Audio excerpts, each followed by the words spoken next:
Hello friends, welcome to smart education GK world. Friends, आज जानेंगे भारतीय इतिहास से संबंधित टॉप 25 क्वेश्चन आंसर जो परीक्षाओं में बार बार पूछे जाते हैं। ध्यान दें दोस्तों, ये प्रश्न सभी प्रतियोगी परीक्षाओं के लिए अति महत्वपूर्ण है। तो वीडियो को शुरू करते हैं। पहला प्रश्न है, सबसे प्राचीनतम वेद कौन सी है? तो सबसे प्राचीनतम वेद है ऋग्वेद। और बात करें सबसे बाद की वेद की, तो वो सबसे बाद का वेद है अथर्ववेद।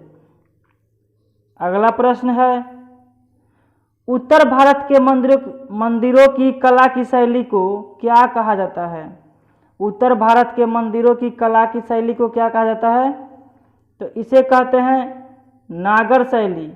और बात करें दक्षिण भारत की मंदिरों की कला की शैली की, तो उसे द्रविड़ शैली कहते हैं। देखते हैं नेक्स्ट प्रश्न, हाथी गुफा अभिलेख का संबंध किससे है? तो हाथी गुफा अभिलेख का संबंध है कलिंग राजा खारवेल से।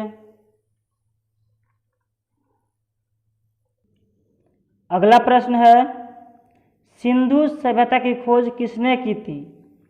तो सिंधु सभ्यता की खोज की थी दयाराम साहनी ने। और बात करें मोहनजोदड़ो की, तो मोहनजोदड़ो की खोज किया था राखालदास बनर्जी ने। और चनहुद्रो का खोज किया था गोपाल मजूमदार ने। चनहुद्रो का खोज किया था। और कोट दीजी का खोज किया था फजल अहमद ने।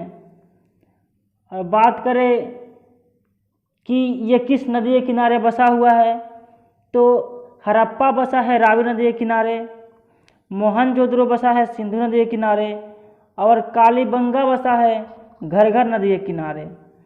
देखते हैं अगला प्रश्न, प्रथम जैन संगीति कहाँ हुई थी? प्रथम जैन संगीति कहाँ हुई थी?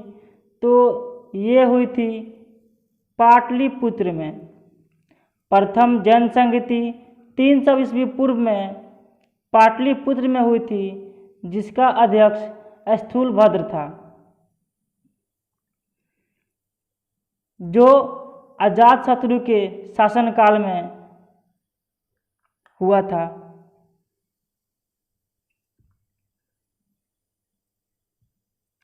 देखते हैं अगला प्रश्न,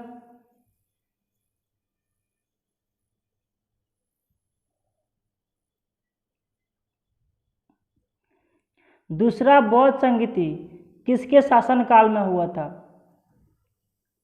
दूसरा बौद्ध संगीति किसके शासनकाल में हुआ था? तो ये हुआ था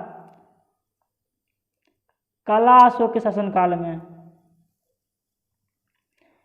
पहला बौद्ध संगीति अजातशत्रु के शासनकाल में राजगिरी में हुआ, और दूसरा बौद्ध संगीति काला अशोक के शासनकाल में वैशाली में हुआ।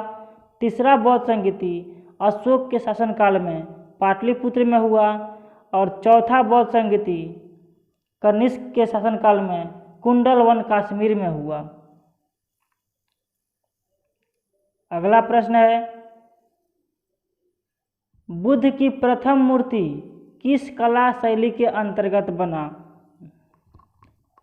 बुद्ध की प्रथम मूर्ति किस कला शैली के अंतर्गत बना?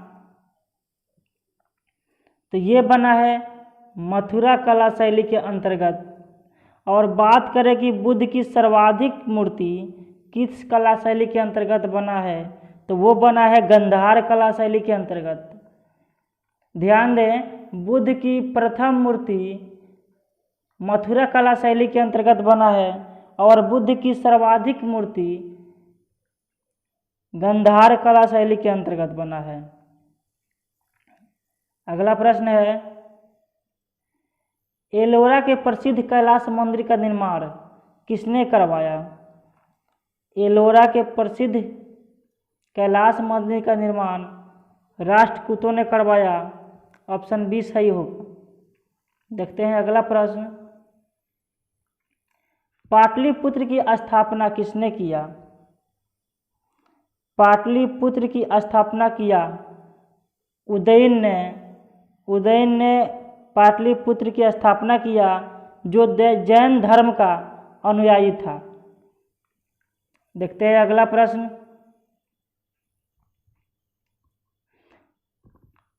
भारत में शिलालेख का प्रचलन सर्वप्रथम किसने शुरू किया? तो ये शुरू किया अशोक ने। ऑप्शन बी सही। देखते हैं नेक्स्ट प्रश्न। शुंग वंश का स्थापना किसने किया था? शुंग वंश का स्थापना किया था पुष्यमित्र शुंग ने। और बात करें शुंग वंश के अंतिम शासक की, तो शुंग वंश का अंतिम शासक था देवभूति। देवभूति। अगला प्रश्न। सातवाहनों की राजकीय भाषा क्या था? सातवाहनों की राजकीय भाषा प्राकृत था। ऑप्शन बी सही। और इनकी लिपि ब्राह्मी लिपि थी। देखते हैं अगला प्रश्न। सातवाहन वंश के किस शासक ने 2 अश्वमेध तथा 1 रजस्यु यज्ञ किया? सही आंसर है सतकर्णी। ऑप्शन ए सही। देखते हैं अगला प्रश्न।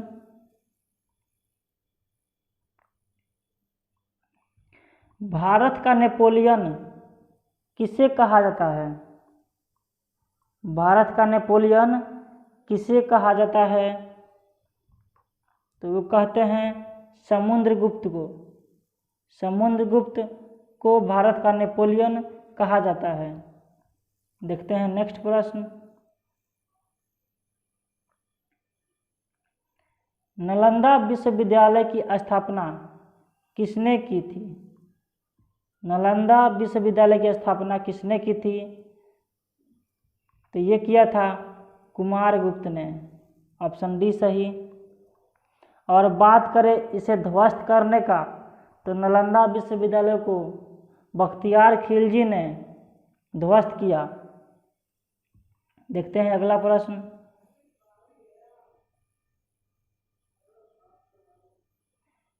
पंचतंत्र के लेखक कौन है?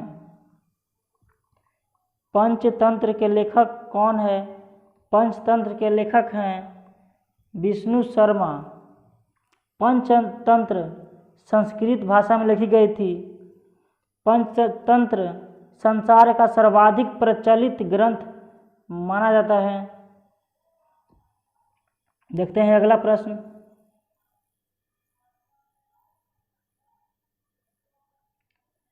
मत्तगिलास प्रहसन की रचना किसने की थी?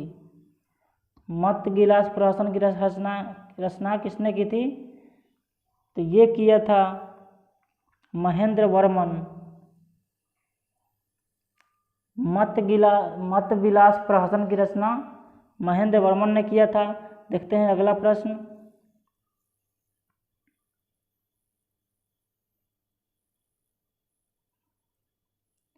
किसके शासनकाल में महमूद गजनी ने सोमनाथ के मंदिर पर आक्रमण किया था? तो वो किया था भीम प्रथम के शासनकाल में। भीम प्रथम सोलंकी वंश का था। देखते हैं अगला प्रश्न। बाबर के पिता का नाम क्या था? बाबर के पिता का नाम क्या था? तो बाबर के पिता का नाम था उमर शेख मिर्जा, जो फरागना के शासक थे। देखते हैं अगला प्रश्न।